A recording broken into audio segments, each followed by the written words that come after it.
청소부라도 진심만 있으면 상관없어요. 홧김에 내뱉은 그 한마디가 현실이 되어버렸습니다. 토요일 오후 2시 강남의 한 카페. 38살 서울대 최연소 교수 강혜원 앞에 형광조끼를 입은 남자가 앉았습니다. 10번의 소개팅에서도 느껴보지 못한 진심이 그 남자의 눈빛에 있었습니다. 주변의 비웃음도 가족의 반대도 이길 만큼 강한 감정이었죠. 하지만 신혼 첫날 밤 남편이 떨리는 손으로 연 낡은 노트북 속엔 3년간의 CCTV 영상, 그리고 한 남자의 죽음이 담겨 있었습니다. 도대체 이 청소부의 정체는 무엇일까요? 그리고 그가 3년 동안 숨겨온 진실은 그녀와 어떤 관련이 있을까요? 사연 시작 전 구독과 좋아요로 함께 해주세요. 대한민국 식품영양학계의 신화, 최연소 여교수 혜원. 올해로 38세가 된 혜원은 목표하던 것들 모두 손쉽게 이루었지만 정작 사랑만큼은 항상 실패하였습니다. 그 남자 알고 보니 유부남이었대요. 결혼정보회사 상담실의 차가운 형광등 아래서 직원이 건넨 말이 귓가에서 떠돌았습니다. 저는 멍하니 앉아 있다가 천천히 고개를 들었어요. 직원의 표정에는 미안함과 당황스러움이 뒤섞여 있었습니다. 10번째 소개팅이었습니다. 28살의 교수가 되고 38이 된 지금까지 연구실과 강의실만 오가며 살아온 혜원에게는 정말 마지막이라고 생각했던 만남이었죠. 상대 남자는 완벽했습니다. 적어도 서류상으로는 말이에요. 대기업 임원, 해외 MBA, 연봉 3억. 그런데 그 모든 게 거짓이었던 겁니다. 죄송합니다. 강혜원 교수님. 저희도 이런 일은 처음이라서요. 그분이 제출한 서류가 모두 위조였다는 걸 뒤늦게 알았습니다. 재벌 2세라고 소개받았던 그 남자가 사실은 사기꾼의 애돌 유부남이었다니. 저는 쓴웃음을 지으며 자리에서 일어났습니다. 지난 10번의 소개팅이 주마등처럼 스쳐 지나갔어요. 첫 번째 남자는 대화 내내 혜원의 연봉만 캐물었죠. 두 번째는 서울대 교수라는 직함만 듣고 눈이 반짝였고요. 세 번째는 혜원의 연구비가 얼마나 되는지 계산기를 두드렸습니다. 네 번째는 혜원의 인맥을 이용하려 했고, 다섯 번째는 심지어 논문을 대신 써달라고 했었죠. 한혜원 교수님은 스펙이 너무 좋으셔서요. 남성분들이 부담스러워 하시는 것 같아요. 매니저의 위로가 오히려 비수처럼 꽂혔습니다. 스펙이 좋다고요? 그 스펙이라는 게 대체 뭘까요? 서울대 교수라는 타이틀, 매년 수억 원의 연구비, 유명 학술지에 실린 논문들, 그런 것들이 정말 나를 설명해 주는 걸까요? 집으로 돌아오는 택시 안에서 혜원은 창밖을 멍하니 바라봤습니다. 서울의 밤거리는 화려했지만 마음속은 텅 비어 있었죠. 연구실에서는 존경받는 교수였지만 집에 돌아오면 그저 혼자였습니다. 논문은 써도 끝이 없었고 연구는 해도 만족스럽지 않았어요. 그런데 정작 자신의 삶은 어떨까요? 아무도 진짜 한혜원이 어떤 사람인지 궁금해하지 않았습니다. 현관문을 열자마자 어머니의 전화가 왔습니다. 혜원아, 오늘 소개팅은 어땠어? 엄마, 그 사람 유부남이래요. 애도 둘 있고요. 전화기 너머로 어머니의 한숨소리가 들렸습니다. 아니, 세상에 남자가 얼마나 많은데 왜 하나같이 이상한 사람 놈들만 꼬이냐? 돈을 받았음 제대로 된 사람을 소개시켜줘야지. 그리고 너도 이제 나이도 있는데 적당한 사람 만나 결혼해야지. 순자 딸내미 미영이는 이번에 둘째 돌잔치 했다더라. 혹시 엄마도 그래요? 엄마도 배경 좋은 사람을 원해요? 혜원의 목소리가 날카로워졌습니다. 아니, 그게 아니라 엄마는 적당한 사람을 만났으면 좋겠다 이거지. 적당한 게 도대체 뭐예요? 다들 똑같아요. 서울대 교수니까 만나보고 싶다는 거잖아요. 제가 뭘 좋아하는지, 어떤 생각을 하는지, 왜 힘들어하는지는 아무도 안 물어봐요. 그저 교수님, 교수님 하면서 제 껍데기만 보는 거죠. 혜원은 소파에 털썩 주저앉았습니다. 눈물이 날 것 같았지만 참았어요. 엄마, 저는요, 내 껍데기만 보고 계산기 두드리는 사람하고는 죽어도 결혼 못 하겠어요. 그 사람이 재벌, 아니, 재벌 할아버지라도요. 전 제 껍데기가 아니라 온전하게 절 사랑해주는 그런 사람하고 평생을 함께하고 싶어요. 그게 설사 청소부라도 말이에요. 뭐, 청소부? 어머니의 목소리가 높아졌습니다. 그래요, 청소부요. 청소부가 뭐 어때서요? 진심만 있다면 직업이 뭐가 중요해요? 혜원은 홧김에 전화를 끊어버렸습니다. 그리고는 베개에 얼굴을 묻었죠. 정말 지쳤습니다. 사람들의 시선도 가식적인 만남도 텅 빈 마음을 채우려는 헛된 노력도 모두 지겨웠어요. 한편 어머니는 전화를 끊자마자 동생에게 전화를 걸었습니다. 혜원의 이모였죠. 여보세요? 언니 무슨 일이야? 미영아, 혜원이 이 기집애 아직 정신 차리려면 멀었다. 돈 쏟아부어서 결혼정보회사에 등록했더만 자기는 직업 안 보겠대. 다 필요 없대. 그냥 사람만 보겠대. 청소부라도 지는 상관없단다. 청소부? 혜원이가 그런 말을? 그래. 자기 껍데기만 보는 사람은 싫다면서 청소부라도 진심만 있으면 된다는 거야. 얘가 완전히 돌았나 봐. 이모는 잠시 생각에 잠겼습니다. 언니, 그럼 진짜로 한번 만나보게 해볼까? 뭐? 우리 건물에 청소하시는 분 중에 한 분이 있는데 나이도 적당하고 결혼 안 하신 분이야. 직업만 빼면 정말 괜찮은 사람이거든. 성실하고 예의 바르고 친절하고 외모도 깔끔하고. 너 진심이야? 언니가 혜원이 정신 차리게 하고 싶다면서 진짜 만나보라고 해. 혜원이가 그렇게 바보는 아니잖아. 직접 만나보면 현실을 깨닫겠지. 어머니는 한참을 고민했습니다. 딸이 너무 고집을 부리니 한 번쯤은 현실을 보여줄 필요가 있을지도 모른다고 생각했죠. 그래, 알았어. 그럼 한번 주선해봐. 혜원이 이놈 기집애 정신 좀 차렸으면 좋겠다. 다음 날 아침 혜원의 휴대전화에 이모의 메시지가 왔습니다. 혜원아, 이모야. 네가 진심 있는 사람을 찾는다고 해서 한 분 소개해 주려고 하는데 이번 토요일 오후 2시에 시간 되니? 혜원은 메시지를 보고 의아해했습니다. 이모가 갑자기 소개팅을 주선하다니. 그래도 이모라면 믿을 만했죠. 이모는 항상 혜원의 편이었으니까요. 네, 이모. 시간 괜찮아요. 그런데 그분은 어떤 분이에요? 우리 건물에서 일하시는 분이야. 정말 좋은 사람이거든. 직업 때문에 편견 갖지 말고 한번 만나봐. 사람은 직접 봐야 아는 거잖아. 혜원은 고개를 갸웃거렸습니다. 건물에서 일한다는 게 무슨 뜻일까요? 하지만 더 이상 묻지 않았어요. 어차피 기대도 하지 않았으니까요. 토요일이 다가왔습니다. 혜원은 평소처럼 단정한 옷을 입고 약속 장소로 향했죠. 카페에 도착해서 창가 자리에 앉았습니다. 시계를 보니 1시 50분이었어요. 혜원은 커피를 주문하고 창밖을 바라봤습니다. 주말 오후의 강남은 사람들로 북적였어요. 연인들, 가족들, 친구들 모두가 행복해 보였습니다. 혜원만 혼자였죠. 2시가 되었습니다. 카페 문이 열렸어요. 그리고 한 남자가 들어왔습니다. 형광색 조끼를 입은 채로요. 조끼에는 청소회사 로고가 선명하게 박혀 있었습니다. 남자는 주변을 둘러보다가 혜원과 눈이 마주쳤어요. 그리고는 혜원에게 다가왔습니다.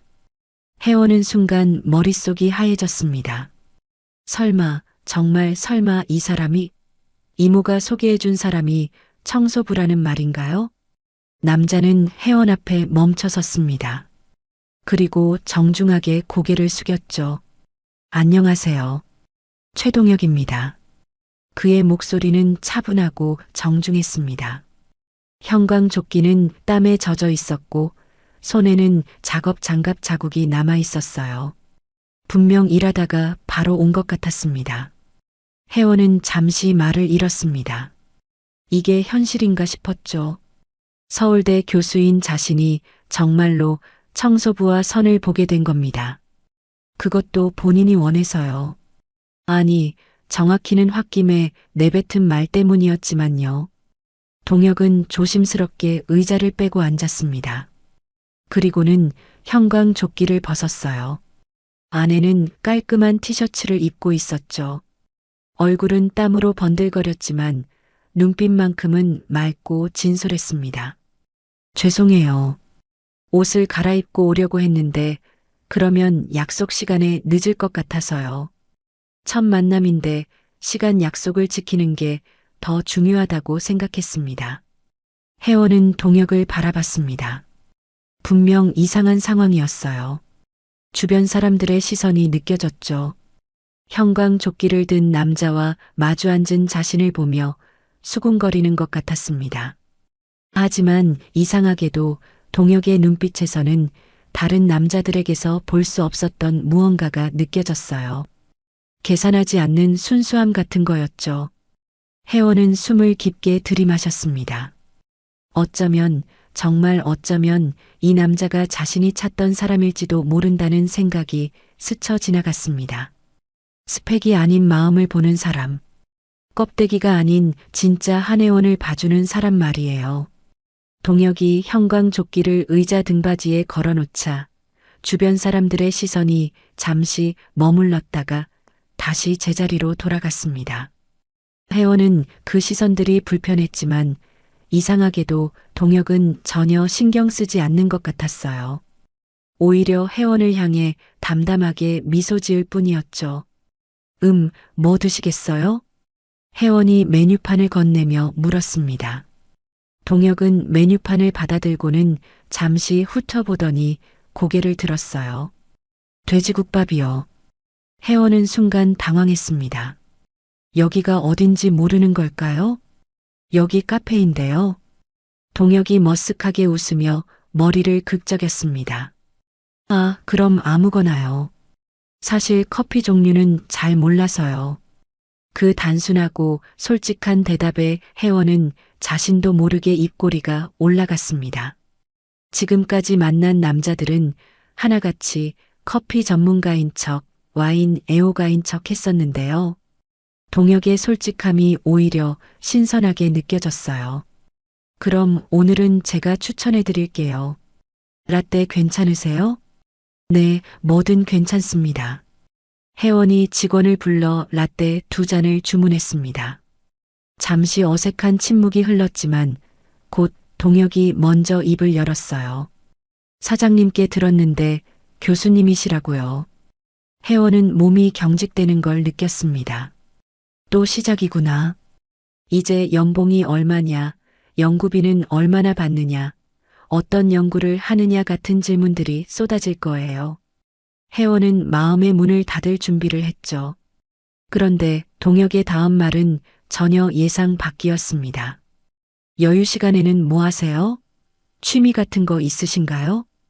혜원은 잠시 멍하니 동혁을 바라봤습니다. 취미요? 언제 마지막으로 누군가 자신의 취미를 물어봤던가요?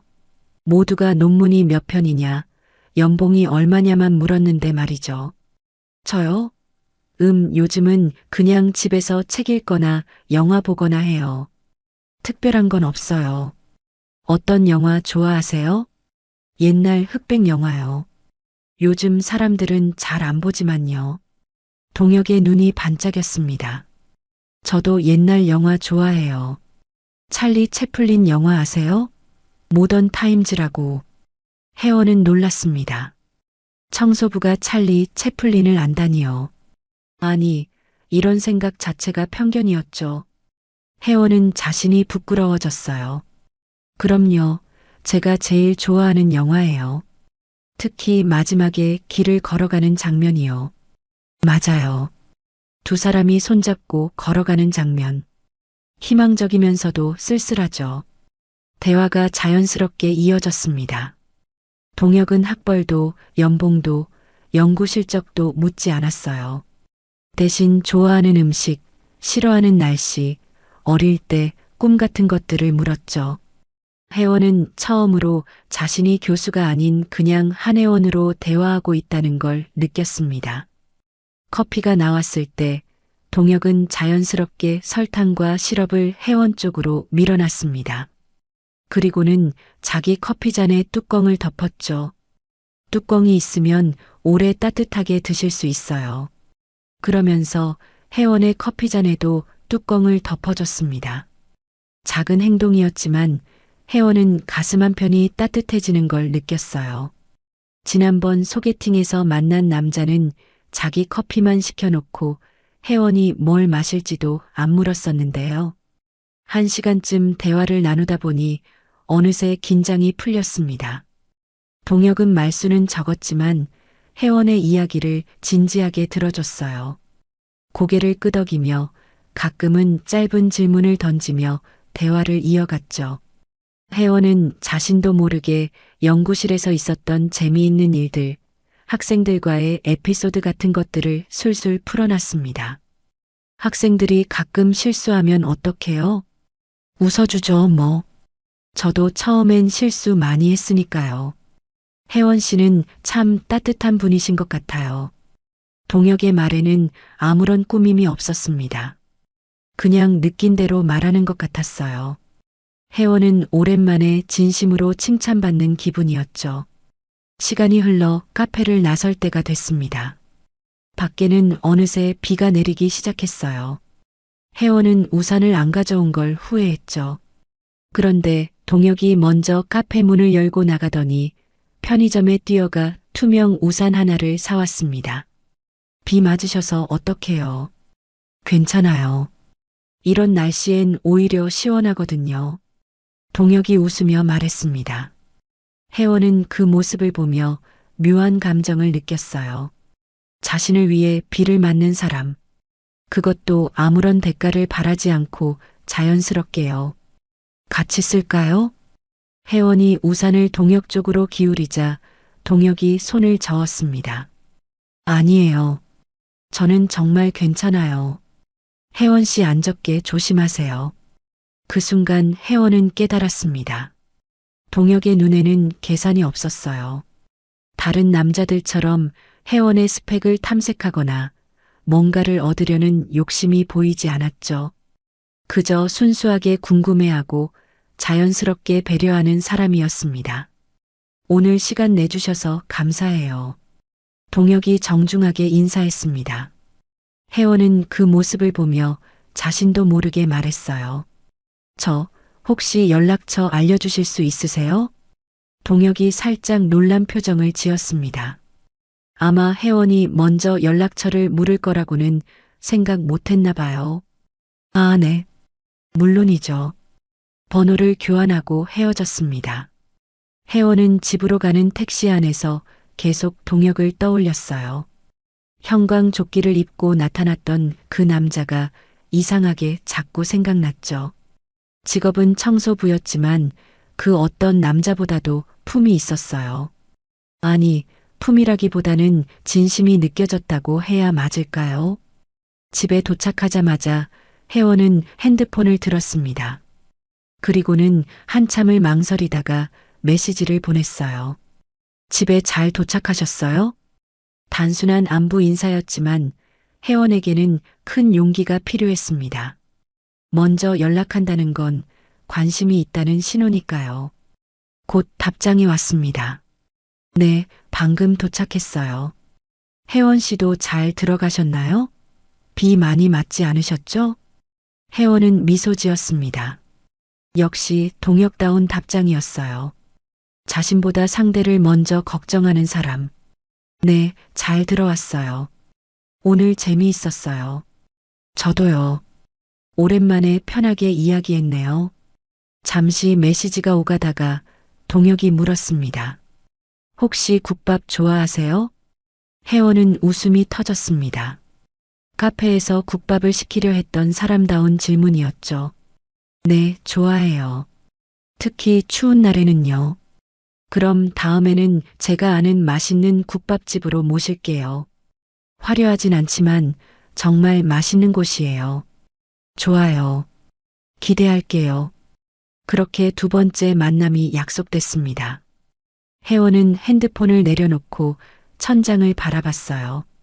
가슴이 두근거렸습니다. 이런 느낌은 정말 오랜만이었죠. 혜원은 오랜만에 보여지는 사람이 아닌 들어주는 사람이 되어 있었습니다. 그리고 그게 너무나 편안했어요. 청소부라는 직업이 뭐가 중요할까요?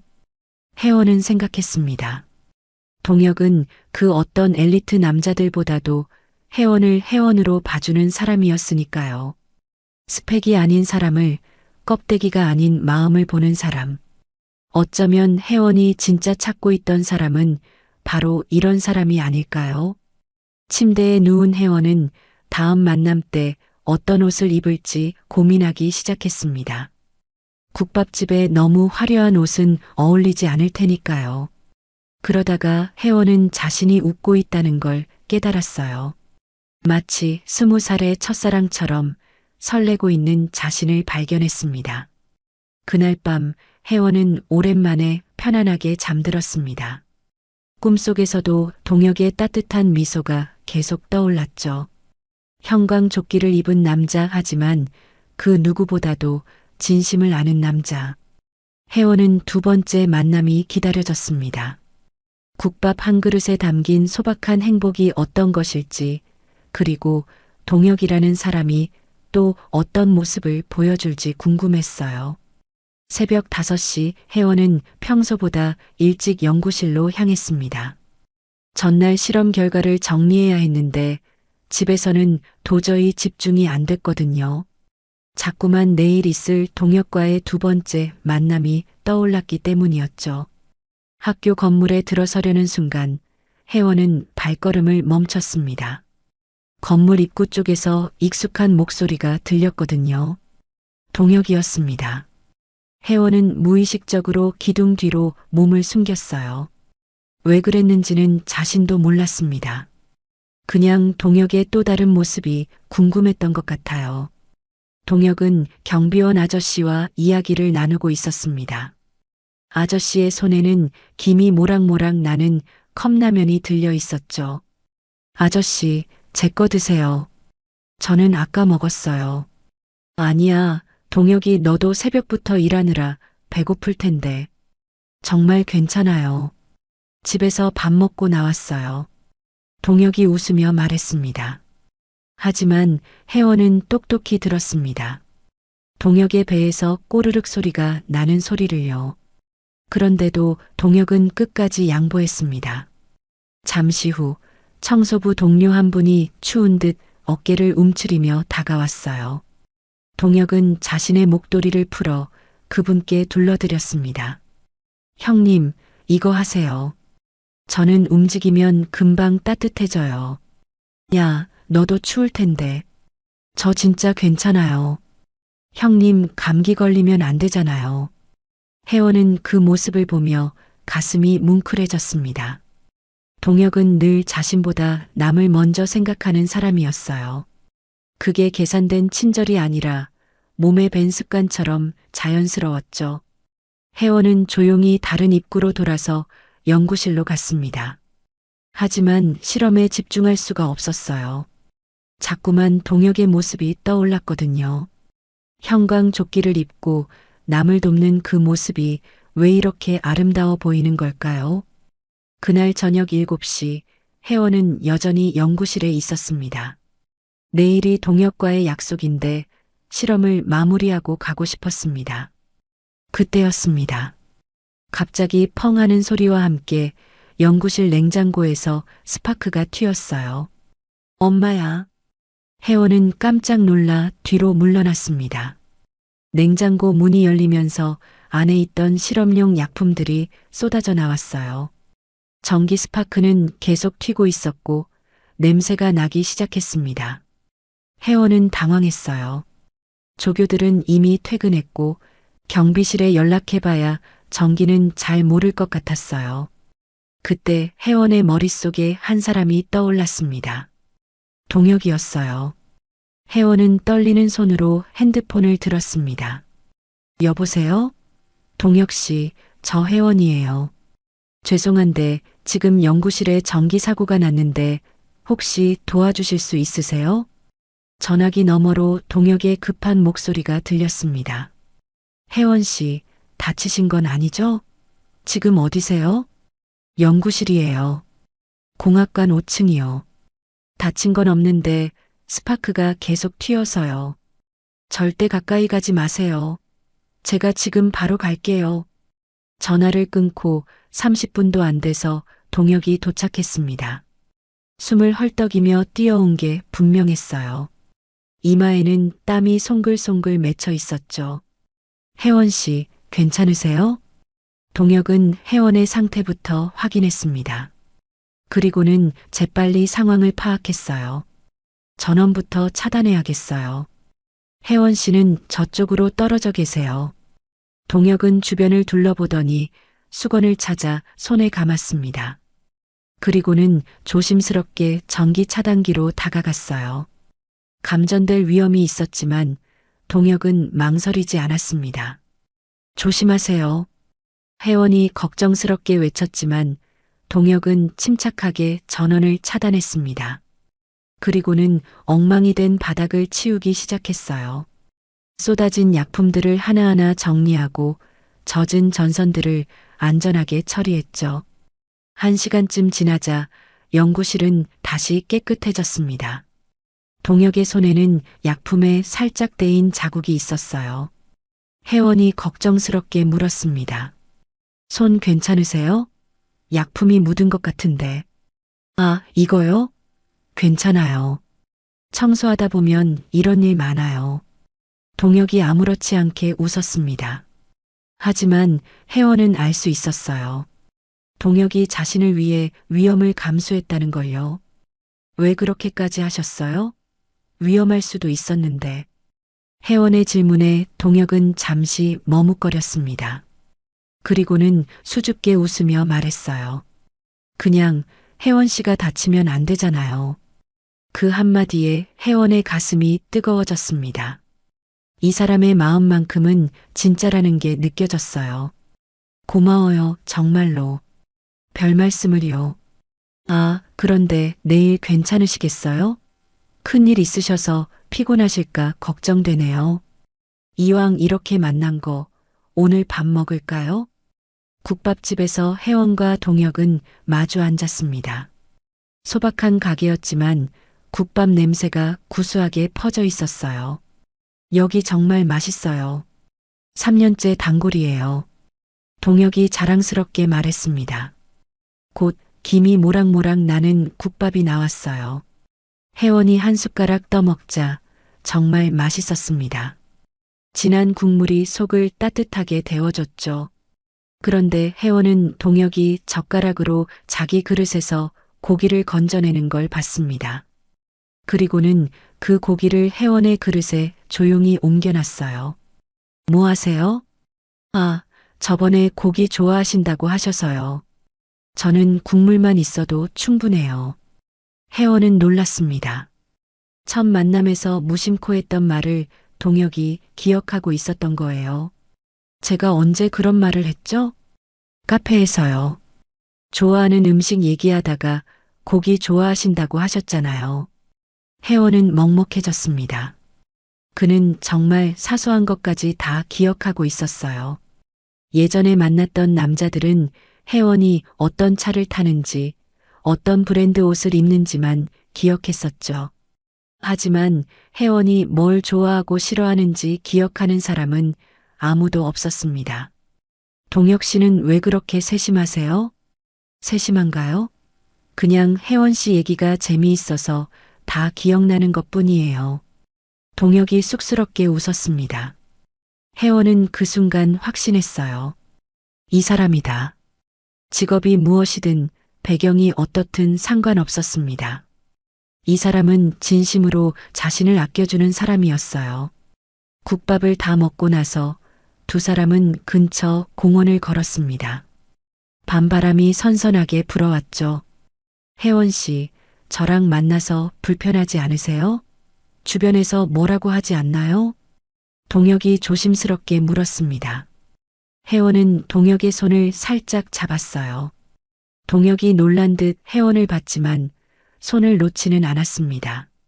동혁 씨, 저한테는 직업이 아니라 마음이 중요해요. 그리고 동혁 씨만큼 진심인 사람은 없었어요. 혜원 씨, 저는 동혁 씨가 좋아요. 청소부든 뭐든 상관없어요. 동혁 씨는 동혁 씨니까요. 그날 밤 혜원은 일기장에 썼습니다. 사랑에 빠졌다고. 형광조끼를 입은 남자, 남을 먼저 생각하는 남자, 사소한 것까지 기억하는 남자. 그 남자를 완전히 사랑하게 됐다고요. 우리는 그렇게 서로를 향해 한 걸음씩 다가가고 있었습니다. 세상의 편견과 시선을 넘어서 오직 마음과 마음으로 만나고 있었죠. 그 이후로도 동혁과의 만남은 계속됐습니다. 화려한 레스토랑 대신 동네 분식집에서, 비싼 와인바 대신 포장마차에서 만났어요. 동혁과 함께라면 어디든 좋았어요. 혜원은 깨달았습니다. 진짜 사랑은 조건에서 오는 게 아니라는 걸요. 상대를 생각하는 마음, 기억하는 정성, 희생하는 용기에서 오는 거였어요. 그리고 동혁은 그 모든 걸 가진 사람이었습니다. 청소부라는 직업 뒤에 숨겨진 보석 같은 사람이었죠. 사랑이 깊어질수록 세상의 시선은 더 날카로워졌습니다. 혜원이 동혁과의 결혼을 진지하게 생각한다는 소문이 퍼지자 주변 사람들의 반응은 차가웠어요. 대학 동기들과의 모임이 있던 날이었습니다. 강남의 한 호텔 라운지에 모인 친구들은 하나같이 화려한 옷차림에 명품 가방을 들고 있었죠. 혜원아, 요즘 누구 만난다며? 민정이가 와인잔을 들며 물었습니다. 다른 친구들도 호기심 어린 눈빛으로 혜원을 바라봤어요. 응, 좋은 사람 만나고 있어.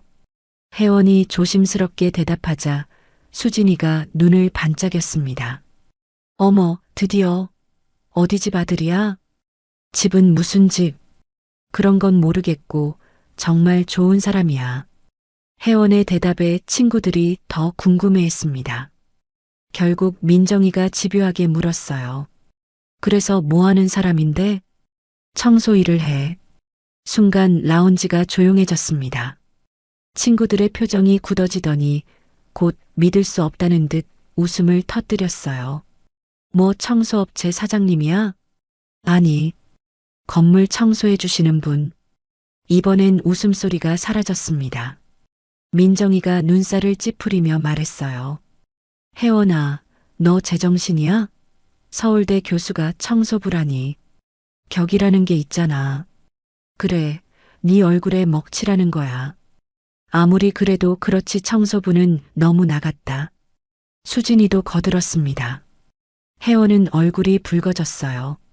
분노가 치밀어 올랐지만 최대한 침착하게 말했습니다. 직업이 그 사람의 전부는 아니야. 동혁 씨는 누구보다 따뜻하고 진실한 사람이야. 동혁? 이름인가 보네. 혜원아, 정신 차려. 넌 교수잖아. 네 위치를 생각해. 민정이의 말에 혜원은 더 이상 참을 수 없었습니다. 자리에서 벌떡 일어났어요. 내 사람을 무시하면 우리 우정도 여기서 끝이야. 그 말을 남기고 혜원은 라운지를 나왔습니다. 뒤에서 친구들이 수군거리는 소리가 들렸지만 돌아보지 않았어요. 혜원은 청첩장을 도로 집어들고 집을 나왔습니다. 눈물이 흘러내렸지만 후회는 없었어요. 가장 힘든 건 어머니와의 대화였습니다. 혜원이 집에 들어서자마자 어머니가 소리를 질렀어요. 너 정말로 그 청소부랑 결혼한다는 거니? 엄마, 동혁 씨는 좋은 사람이에요. 한 번만 만나보세요. 내가 미쳤니? 내가 너를 어떻게 키웠는데 정신 차리라고 소개시킨 거지. 진짜 결혼시킬 생각은 추호도 없었어. 어머니의 목소리가 점점 커졌습니다. 얼굴이 붉어지더니 호흡이 거칠어졌어요. 엄마가 이렇게 반대하는데도 결혼할 거야? 엄마 미안해요. 하지만 전 동혁 씨를 사랑해요. 그 순간 어머니가 가슴을 부여잡고 쓰러졌습니다. 혜원이 놀라 달려가 어머니를 붙잡았어요. 엄마, 엄마. 119를 부르고 병원으로 실려간 어머니는 다행히 의식을 되찾았습니다. 의사가 설명했어요. 스트레스성 쇼크입니다. 큰 충격을 받으셨나 봐요. 당분간 안정이 필요합니다. 병실에서 어머니가 힘없이 말했습니다. 혜원아, 엄마가 이렇게 죽는다 해도 그 사람이랑 결혼할 거니? 혜원은 대답하지 못했습니다. 어머니의 창백한 얼굴을 보니 가슴이 찢어지는 것 같았어요. 그날 밤 동혁을 만난 혜원은 울고 있었습니다. 동혁이 조심스럽게 손을 잡았어요. 혜원 씨, 많이 힘들죠? 괜찮아요. 시간이 지나면 다들 이해해 줄 거예요. 동혁이 고개를 저었습니다. 그의 눈에도 슬픔이 가득했어요. 혜원 씨, 우리 헤어져요. 혜원이 놀라 동혁을 바라봤습니다. 무슨 말이에요? 혜원 씨가 저 때문에 너무 상처받는 게 싫어요. 친구들도 잃고 혜원 씨 어머님까지 쓰러지셨잖아요. 이건 제가 원한 게 아니에요. 동혁의 목소리가 떨렸습니다. 혜원이 동혁의 손을 더 꽉 잡았어요. 동혁 씨, 그러지 마세요. 당신은 제가 만난 사람 중에 유일하게 제 겉모습이 아닌 저를 알아봐준 사람이에요. 교수 한혜원이 아닌 그냥 혜원으로 봐준 사람이에요. 하지만 혜원 씨가 불행해지는 건 싫어요. 전 지금 불행하지 않아요. 오히려 당신을 만나고 나서 진짜 행복이 뭔지 알게 됐어요. 세상이 뭐라 해도 상관없어요. 동혁 씨만 제 곁에 있으면 돼요. 동혁이 고개를 숙였습니다. 그의 어깨가 미세하게 떨렸어요. 혜원이 동혁을 안았습니다. 우리 포기하지 말아요. 시간이 지나면 다 괜찮아질 거예요. 하지만 두 사람 모두 알고 있었습니다. 앞으로의 길이 결코 쉽지 않을 거라는 걸요. 세상의 편견은 생각보다 단단했고 사랑만으로는 넘을 수 없는 벽들이 있다는 걸 깨닫고 있었습니다. 그래도 혜원은 놓지 않았습니다. 동혁의 손을, 그 따뜻한 마음을 절대 놓지 않겠다고 다짐했어요. 비록 온 세상이 반대해도 이 사랑만큼은 지켜내고 싶었습니다. 처음으로 만난 진짜 사랑이었으니까요. 혜원은 동혁을 다시 만났습니다. 한강공원 벤치에 나란히 앉은 두 사람은 한동안 말이 없었어요. 차가운 봄바람이 불어왔지만 혜원의 마음은 뜨거웠습니다. 동혁 씨, 우리 결혼해요. 혜원이 먼저 입을 열었습니다. 동혁이 놀란 눈으로 혜원을 바라봤어요. 혜원 씨, 지금 무슨 말을? 진심이에요. 저는 동혁 씨와 결혼하고 싶어요. 동혁의 눈가가 붉어졌습니다. 그는 고개를 숙이며 말했어요. 혜원 씨, 저는 아무것도 가진 게 없어요. 집도 없고 돈도 없고 부모님도 안 계세요. 혜원 씨에게 줄 수 있는 게 정말 아무것도 없어요. 있어요. 동혁 씨의 진심이 있잖아요. 그것만 있으면 돼요. 혜원이 동혁의 손을 잡았습니다. 거칠지만 따뜻한 그의 손이 떨리고 있었어요. 다음 날 혜원은 부모님 앞에 섰습니다. 어머니는 여전히 창백한 얼굴로 소파에 앉아 있었고 아버지는 신문을 보는 척하며 혜원을 외면하고 있었어요. 엄마, 아빠, 제 이야기 좀 들어주세요. 혜원이 무릎을 꿇고 앉았습니다. 어머니가 한숨을 쉬며 고개를 돌렸어요. 또 그 청소부 이야기 하려고? 엄마, 동혁 씨는 그냥 청소부가 아니에요. 제가 만난 사람 중에 가장 따뜻한 사람이에요. 혜원은 동혁과의 첫 만남부터 지금까지 있었던 일들을 차근차근 이야기했습니다. 비 오는 날 문을 잡아주던 일, 연구실 사고 때 달려와 준 일, 국밥집에서 고기를 건네주던 작은 손길까지 모두 말했어요. 엄마, 다른 사람들은 제 스펙만 봤어요. 서울대 교수, 연봉, 집안, 그런 것들만요. 하지만 동혁 씨는 달랐어요. 제가 좋아하는 음식이 뭔지, 어떤 색을 좋아하는지, 언제 힘들어하는지 다 기억해요. 그게 진짜 사랑 아닐까요? 아버지가 신문을 내려놓았습니다. 그의 눈에는 복잡한 감정이 담겨 있었어요. 혜원아, 사랑만으로는 살 수 없어. 현실이라는 게 있잖아. 아빠, 저도 알아요. 하지만 현실만 보고 살기엔 인생이 너무 길어요. 전 행복하게 살고 싶어요. 동혁 씨와 함께라면 행복할 수 있을 것 같아요. 어머니가 눈물을 닦으며 말했습니다. 정말 후회 안 할 자신 있니? 네, 엄마. 후회하지 않을게요. 약속해요. 긴 침묵이 흘렀습니다.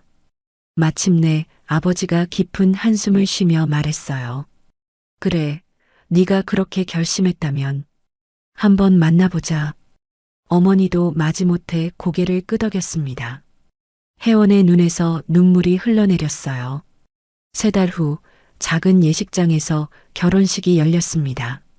화려하지 않은 소박한 공간이었지만 혜원에게는 그 어떤 곳보다 아름다워 보였어요. 신부 대기실에서 혜원은 거울을 보며 미소를 지었습니다. 비싼 드레스는 아니었지만 동혁이 좋아한다고 했던 레이스 장식이 달린 단순한 드레스였어요.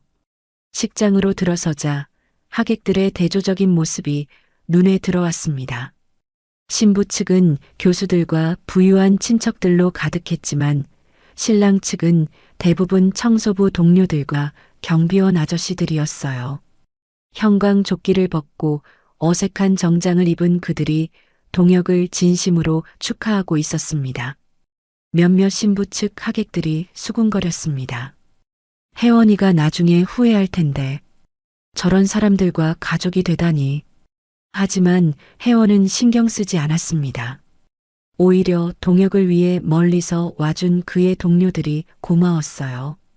주례사가 끝나고 신랑 신부가 부모님께 인사를 드리는 시간이 왔습니다. 그때 동혁이 갑자기 혜원의 부모님 앞에 무릎을 꿇었어요. 식장이 순간 조용해졌습니다. 장인어른, 장모님, 결혼 허락해 주셔서 감사합니다. 동혁의 목소리가 떨렸지만 진실했습니다. 그는 고개를 깊이 숙이며 계속 말했어요. 저는 혜원 씨에게 드릴 수 있는 게 많지 않습니다. 하지만 약속드립니다. 혜원 씨 눈에 눈물 흘리게 하지 않겠습니다. 평생 지켜드리겠습니다. 제 목숨보다 소중히 여기겠습니다. 혜원의 어머니가 눈물을 흘리기 시작했습니다. 그녀는 지난 몇 달간 동혁을 지켜봤어요. 혜원을 위해 매일 아침 일찍 데리러 오고 늦은 밤 안전하게 집까지 바래다주는 모습을 봤습니다. 비 오는 날엔 우산을 2개 가져와 하나는 혜원에게 주고 자신은 작은 우산으로 비를 맞으며 걷는 모습도 봤어요. 어머니가 천천히 일어나 동혁에게 다가갔습니다. 그리고 부드럽게 그의 어깨를 잡았어요. 최서방, 일어나세요. 처음으로 어머니가 동혁을 사위로 인정하는 호칭을 사용했습니다. 동혁이 고개를 들자 어머니가 손수건으로 눈물을 닦으며 말했어요. 우리 혜원이 잘 부탁해요. 아버지도 동혁에게 다가와 어깨를 두드렸습니다. 여전히 만족스럽지는 않은 표정이었지만 그의 눈에는 인정하는 빛이 담겨 있었어요. 자네가 혜원이를 진심으로 아끼는 건 알겠네. 앞으로 잘 지내보세. 동혁이 일어서며 깊이 인사했습니다. 혜원은 그 모습을 보며 눈물을 참을 수 없었어요. 동혁의 진심이 마침내 부모님의 마음을 열었던 것입니다. 피로연이 시작되고 청소부 동료들이 어색하지만 진심 어린 축하를 보냈습니다. 한 나이 든 청소부 아저씨가 동혁의 손을 잡으며 말했어요. 동혁아, 넌 우리의 자랑이야. 행복하게 살아. 경비원 아저씨도 거들었습니다. 이렇게 좋은 신부를 만나다니 복 받은 거야. 혜원은 그들 하나하나와 인사를 나눴습니다. 거친 손들이지만 따뜻한 악수였어요. 이들이 동혁을 얼마나 아끼는지 느낄 수 있었습니다. 결혼식이 끝나고 두 사람은 작은 국밥집으로 향했습니다. 웨딩드레스와 턱시도를 입은 채로 국밥을 먹는 모습이 우스웠지만 두 사람은 행복했어요. 혜원 씨, 정말 후회 안 해요? 동혁이 걱정스럽게 물었습니다. 혜원이 환하게 웃으며 대답했어요. 후회요? 절대 안 해요. 오늘이 제 인생 최고의 날이에요. 두 사람은 서로를 바라보며 미소 지었습니다. 비록 화려하지 않은 시작이었지만 그들의 사랑은 그 무엇보다 단단했어요. 세상의 편견을 이겨낸 사랑, 진심으로 맺어진 사랑이었으니까요. 결혼식이 끝나고 두 사람은 작은 원룸으로 돌아왔습니다. 동혁이 미리 정리해둔 신혼방이었지만 초라하기 그지없었어요. 낡은 벽지와 삐걱거리는 마룻바닥, 작은 창문으로 들어오는 가로등 불빛이 전부였습니다. 하지만 혜원은 행복했어요. 사랑하는 사람과 함께 시작하는 새로운 삶이었으니까요. 혜원이 옷을 갈아입고 나오자 동혁은 침대 옆에 무릎을 꿇고 앉아 있었습니다. 그의 앞에는 낡은 검은색 노트북 가방이 놓여 있었어요. 가방의 가죽은 여기저기 벗겨지고 지퍼도 반쯤 고장 나 있었습니다. 여보, 그게 뭐예요? 혜원이 다가가 물었습니다. 동혁의 표정이 어두웠어요. 평소의 온화한 미소는 사라지고 깊은 고민에 빠진 얼굴이었습니다. 혜원 씨, 이제 당신은 제 아내니까 알아야 할 게 있어요. 동혁의 목소리가 떨렸습니다. 그는 천천히 가방의 지퍼를 열었어요. 안에는 여러 개의 서류 파일과 USB, 그리고 오래된 사진 한 장이 들어 있었습니다. 동혁이 먼저 사진을 꺼내 보여줬습니다. 중년의 남자가 하얀 가운을 입고 연구실에서 웃고 있는 사진이었어요. 이분이 제 아버지예요. 한국 최대 제약회사인 한빛제약의 창업주 최정우 회장이었죠. 혜원이 놀란 눈으로 동혁을 바라봤습니다. 한빛제약은 누구나 아는 대기업이었어요. 감기약부터 항암제까지 만드는 거대한 회사였죠. 그럼 당신이? 네, 저는 최정우 회장의 아들 최동혁입니다. 하지만 지금은 아무것도 아니에요. 모든 걸 버리고 청소부가 된 거죠. 저는 원래 청소부가 아니었어요. 미국에서 신약 개발 연구를 하던 연구원이었죠. MIT에서 박사학위를 받고 제약회사에서 일했어요. 아버지가 돌아가시고 한국에 왔는데 진실을 알게 된 후로는 모든 걸 버렸어요. 동혁이 서류를 하나씩 꺼내기 시작했습니다. 첫 번째 서류는 공장 점검표였어요. 날짜는 3년 전 5월 14일이었습니다. 아버지가 돌아가시기 전날 점검표예요. 보세요. 여기 서명이 있죠?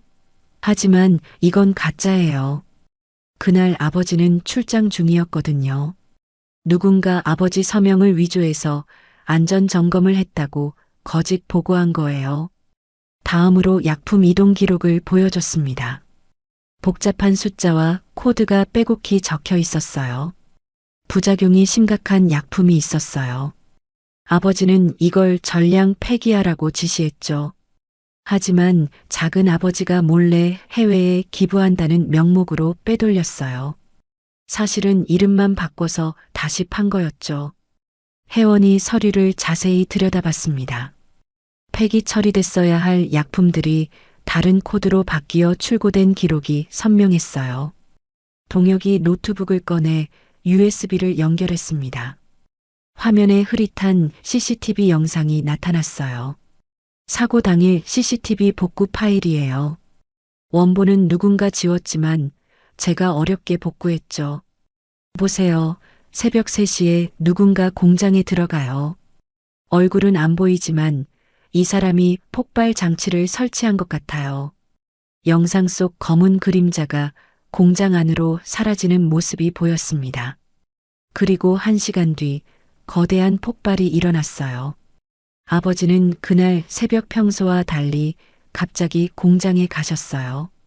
누군가 불러낸 게 분명해요. 그리고 폭발 사고로 돌아가셨죠. 언론에는 가스 누출 사고로 보도됐지만 전 알아요. 이건 살인이에요. 동혁의 눈에 눈물이 고였습니다. 그는 주먹을 쥐며 말을 이어갔어요. 경찰에 신고했지만 소용없었어요. 증거가 부족하대요. 작은 아버지가 이미 손을 써놓은 것 같았죠. 그 일 이후 작은 아버지가 한빛제약의 회장이 되셨어요. 혜원이 동혁의 손을 잡았습니다. 차가운 그의 손이 미세하게 떨고 있었어요.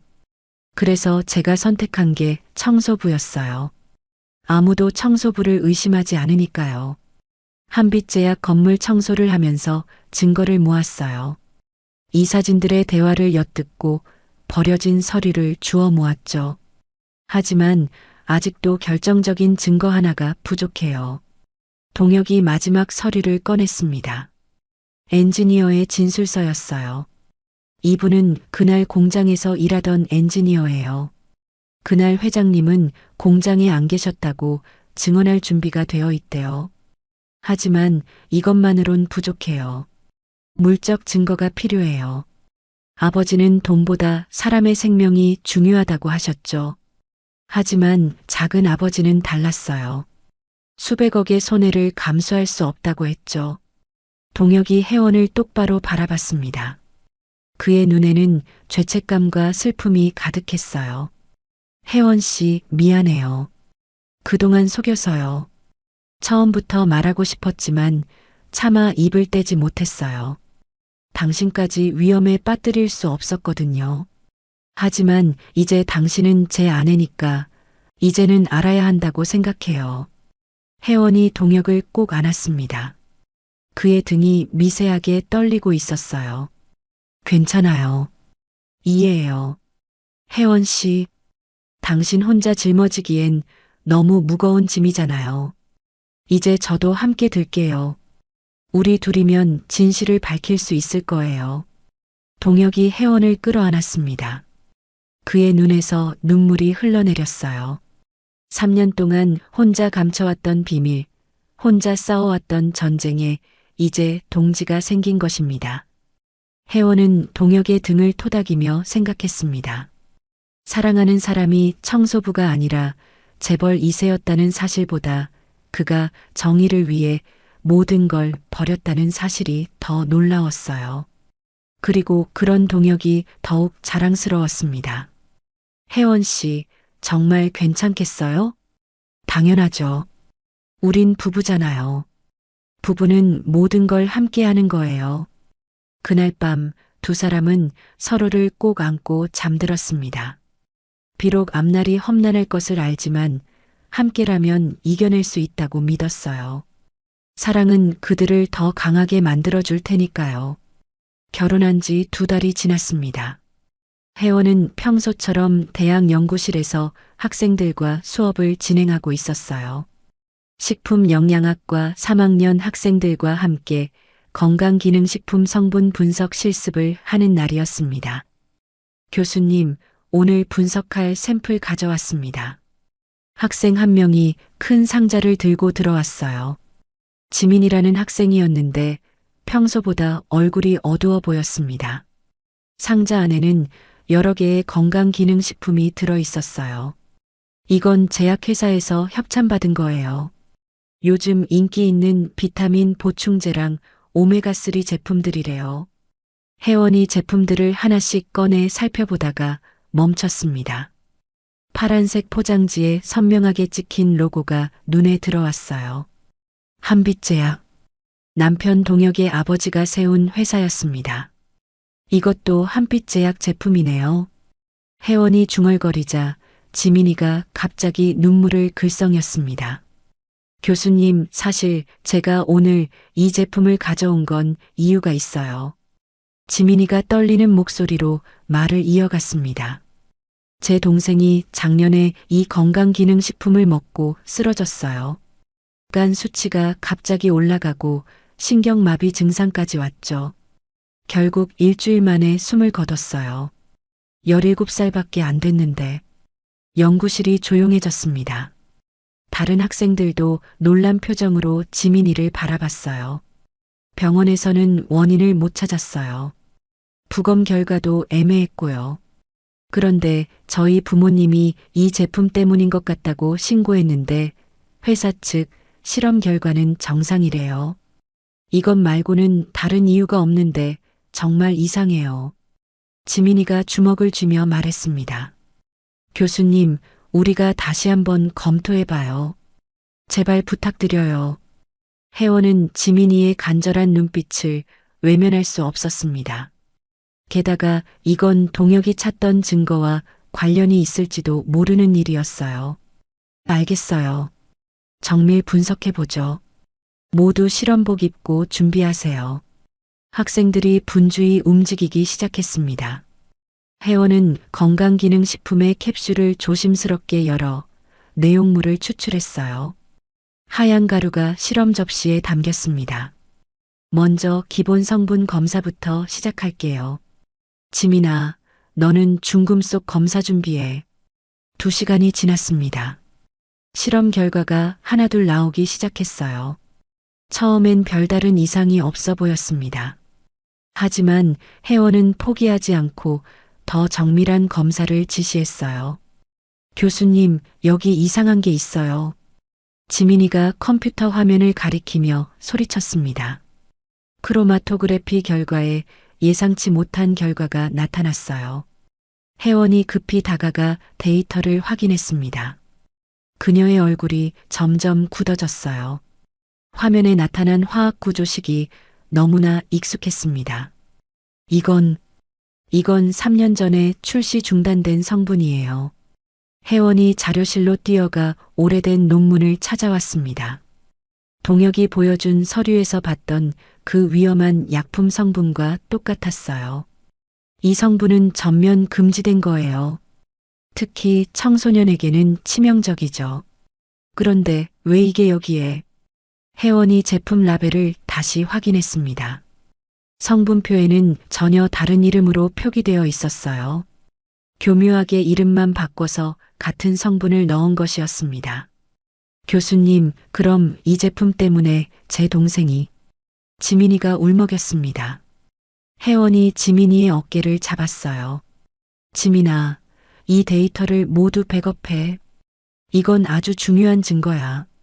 혜원은 실험 결과를 출력하고 샘플을 따로 보관했습니다. 손이 떨려서 종이가 바스락거렸어요. 동혁이 그토록 찾던 결정적 증거를 찾은 것입니다. 한빛제약이 여전히 위험한 약품을 유통시키고 있다는 물적 증거였어요. 연구실을 나온 혜원은 복도 끝 빈 강의실로 들어갔습니다. 핸드폰을 꺼내 동혁에게 전화를 걸었어요. 신호음이 길게 이어지다가 드디어 동혁의 목소리가 들렸습니다. 여보, 무슨 일이에요? 여보, 마지막 퍼즐. 내가 찾았어요. 혜원의 목소리가 떨렸습니다. 흥분과 두려움이 동시에 밀려왔어요. 무슨 말이에요?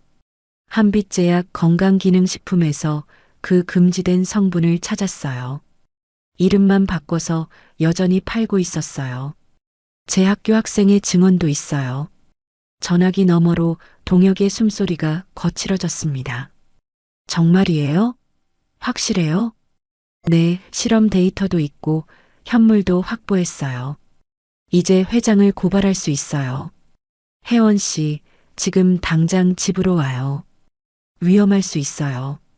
그때 연구실 문이 열리며 지민이가 뛰어들어왔습니다. 교수님, 밖에 이상한 사람들이 있어요. 정장 입은 남자들이 교수님 찾는데요. 혜원의 등줄기가 차가워졌습니다. 벌써 한빛제약 회장님이 눈치챈 것일까요? 그녀는 전화를 끊고 가방을 챙겼어요. 지민아, 이 자료들 모두 내 이메일로 보내줘. 그리고 원본은 잘 숨겨둬. 교수님, 무슨 일이에요? 나중에 설명할게. 지금은 시간이 없어. 혜원이 비상계단으로 향했습니다. 심장이 빠르게 뛰었어요. 계단을 내려가는데 위층에서 발소리가 들렸습니다. 누군가 쫓아오고 있었어요. 주차장에 도착한 혜원은 차에 올라타 시동을 걸었습니다. 백미러로 보니 검은 승용차가 천천히 따라오고 있었어요. 혜원은 엑셀을 밟았습니다. 집으로 가는 길, 혜원은 계속 백미러를 확인했습니다. 검은 차는 일정한 거리를 유지하며 따라왔어요. 신호등에 멈출 때마다 손이 떨렸습니다. 드디어 집 앞에 도착했을 때 동혁이 문 앞에서 기다리고 있었습니다. 혜원이 차에서 내리자마자 동혁이 달려와 안았어요.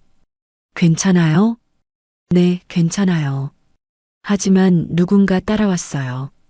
동혁이 주변을 살폈습니다. 검은 차가 천천히 지나가며 그들을 지켜봤어요. 차 안에 남자가 핸드폰으로 통화하는 모습이 보였습니다. 들어가요. 빨리. 집 안으로 들어간 두 사람은 커튼을 치고 불을 껐습니다. 동혁이 혜원이 가져온 자료를 펼쳐봤어요. 이거예요. 이게 우리가 찾던 증거예요. 동혁의 눈에서 눈물이 흘렀습니다. 3년 만에 찾은 진실의 조각이었어요. 이제 아버지의 억울함을 풀 수 있어요. 그리고 더 많은 피해자가 생기는 걸 막을 수 있어요. 혜원이 동혁의 손을 잡았습니다. 하지만 이제 그들도 우리를 알아요. 조심해야 해요. 알아요. 하지만 이제 물러설 수 없어요. 끝까지 가야 해요. 밖에서 발소리가 들렸습니다. 두 사람은 숨을 죽였어요. 발소리는 잠시 머물다가 멀어져 갔습니다. 그날 밤 혜원과 동혁은 뜬 눈으로 세웠습니다. 찾아낸 증거를 어떻게 활용할지, 어떻게 세상에 알릴지 고민했어요. 위험이 닥쳐올 것을 알면서도 진실을 위해 싸우기로 했습니다. 창밖으로 새벽빛이 들어왔습니다. 긴 밤이 끝나고 있었지만 그들의 진짜 싸움은 이제 시작이었어요. 증거를 확보한 지 사흘이 지났습니다. 혜원과 동혁은 조심스럽게 움직이며 변호사를 만나고 고발 준비를 하고 있었어요. 하지만 그들의 움직임은 이미 들통난 상태였습니다. 그날 저녁 혜원이 대학에서 돌아오는 길이었습니다. 비가 내리기 시작했어요. 후두둑, 후두둑. 차가운 빗방울이 어깨를 적셨습니다. 혜원은 서둘러 지하 주차장으로 내려갔어요. 형광등이 깜빡이는 지하 주차장은 평소보다 더 으스스했습니다. 발소리가 콘크리트 바닥에 울려 퍼졌어요. 혜원이 차 문을 열려는 순간 뒤에서 손이 입을 막았습니다. 한 교수님, 조용히 하시죠. 검은 정장을 입은 남자 둘이 혜원을 둘러쌌습니다. 한 남자가 혜원의 가방을 빼앗으려 했어요. 그때 지하 주차장 입구에서 검은 SUV가 천천히 들어왔습니다. 차가 멈추고 뒷문이 열렸어요. 구두 소리만 또각또각 들렸습니다. 중년의 남자가 차에서 내렸습니다. 동혁의 작은아버지, 현재 한빛제약 회장인 최정수였습니다. 조카 며느리 만나서 반가워요. 정수가 차가운 미소를 지으며 다가왔습니다. 혜원의 심장이 미친 듯이 뛰었어요. 동혁이가 숨어서 뭘 하는지 알고 있었지만 설마 교수님 같은 분까지 끌어들일 줄은 몰랐네. 며칠 전 연구실에서 뭘 찾았는지 이미 다 알고 있습니다. 지금 무슨 말씀을 하시는 건지 모르겠네요. 혜원이 떨리는 목소리로 말했습니다. 정수의 얼굴이 굳어졌어요. 한 교수님, 똑똑한 분이 왜 이러십니까? 형님도 고집 부리다가 어떻게 됐는지 아시잖아요. 그건 사고였다고 알고 있는데요. 사고? 글쎄요. 형님이 계속 귀찮게 굴지 않았다면 사고는 없었을 겁니다. 정수의 말에 혜원의 온몸에 소름이 돋았습니다. 그는 사실상 살인을 인정한 것이었어요. 당신이 아버님을 죽인 거군요. 증거가 있나요? 없잖아요. 정수가 손짓하자 부하들이 혜원을 차 쪽으로 끌고 가기 시작했습니다. 뭐 하는 거예요? 놓으세요. 자료를 내놓을 때까지 교수님은 우리와 함께 계셔야겠어요. 혜원이 비명을 지르려는 순간이었습니다. 그 손 치워. 동혁이 계단을 뛰어내려왔습니다. 그는 숨을 헐떡이며 혜원과 부하들 사이에 몸을 던졌어요. 동혁 씨, 혜원 씨, 괜찮아요? 동혁이 혜원을 자신의 뒤로 숨기며 작은아버지를 노려봤습니다. 작은아버지, 혜원 씨는 놓아주세요. 저랑 이야기하시죠. 그래, 좋아. 그럼 네가 자료를 내놓아라. 작은아버지가 아버지를 죽였죠? 이제 확실히 알아요. 아버지가 막으려던 약품을 작은아버지가 이름만 바꿔서 계속 팔고 있다는 것도요. 사람들이 죽어가고 있어요. 사업이란 게 그런 거야. 약간의 희생은 필요한 법이지. 정수의 말에 동혁의 얼굴이 붉어졌습니다. 그가 정수에게 달려들려 하자 부하 하나가 동혁을 막아섰어요. 이 자식, 3년 동안 청소부로 숨어 지내면서 뭘 한 거야? 순간 부하의 주먹이 동혁의 배를 가격했습니다. 퍽! 동혁이 고통스럽게 몸을 구부렸어요. 동혁 씨, 혜원이 소리쳤지만 다른 부하가 혜원을 붙잡았습니다. 동혁은 비틀거리면서도 다시 일어섰어요. 피가 입가에 맺혔습니다. 혜원 씨는 건드리지 마세요. 아직도 정신을 못 차렸네. 또다시 주먹이 날아왔습니다. 이번엔 얼굴을 정통으로 가격했어요. 동혁이 바닥에 쓰러졌습니다. 피가 콘크리트 바닥에 떨어졌어요. 동혁 씨, 제발 그만해요. 혜원이 울부짖었습니다. 동혁은 피를 흘리며 다시 일어서려 했어요. 무릎이 떨렸지만 그는 포기하지 않았습니다. 부하 하나가 주머니에서 무언가를 꺼냈습니다. 칼이었어요. 칼날이 형광등 불빛에 번쩍였습니다. 이 정도면 정신 차리겠지? 남자가 칼을 들고 동혁에게 다가갔습니다. 혜원의 눈이 커졌어요. 안 돼. 그 순간 동혁이 있는 힘을 다해 남자에게 달려들었습니다. 두 사람이 뒤엉켜 바닥에 굴렀어요. 칼이 공중으로 튕겨나갔습니다. 이 새끼가 다른 부하가 바닥에 떨어진 금속 파이프를 집어들었습니다. 그리고 일어서려는 동혁의 등을 내리쳤어요. 쾅! 동혁이 다시 바닥에 쓰러졌습니다. 동혁 씨, 동혁 씨, 혜원이 몸부림쳤습니다. 동혁은 피를 흘리며 고개를 들었습니다. 그의 눈빛이 혜원을 향했어요. 혜원 씨, 도망가요. 제발. 싫어요. 당신 놓고 못 가요. 남자가 다시 파이프를 들어 올렸습니다. 혜원은 미친 듯이 소리쳤어요. 그만해. 그만하라고. 그때 혜원의 시야에 벽에 걸린 소화기가 보였습니다. 혜원은 있는 힘을 다해 남자의 팔을 깨물었어요. 아! 남자가 비명을 지르며 혜원을 놓았습니다. 혜원은 재빨리 소화기를 들어 분사 레버를 당겼어요. 푸슈슈슈. 하얀 가루가 남자들의 얼굴을 덮었습니다. 뭐 하는 거야?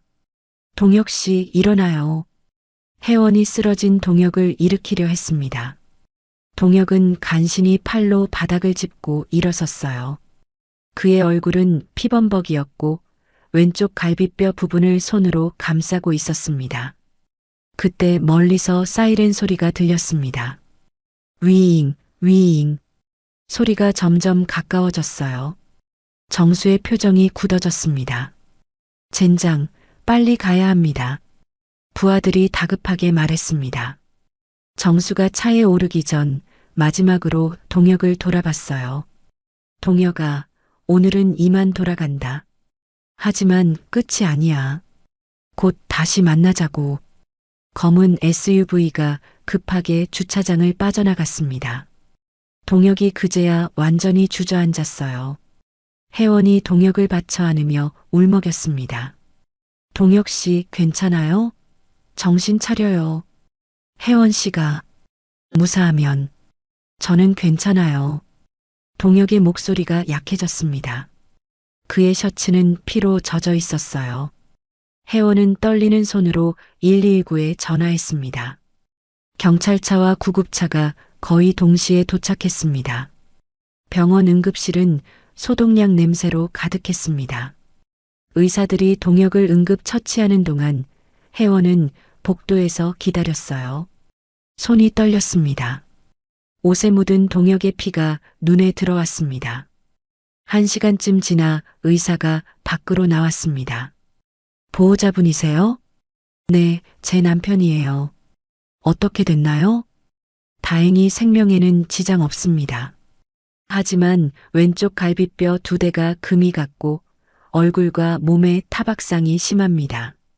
최소 2주는 입원 치료가 필요해요. 혜원은 안도의 한숨을 쉬었습니다. 곧 동혁이 병실로 옮겨졌어요.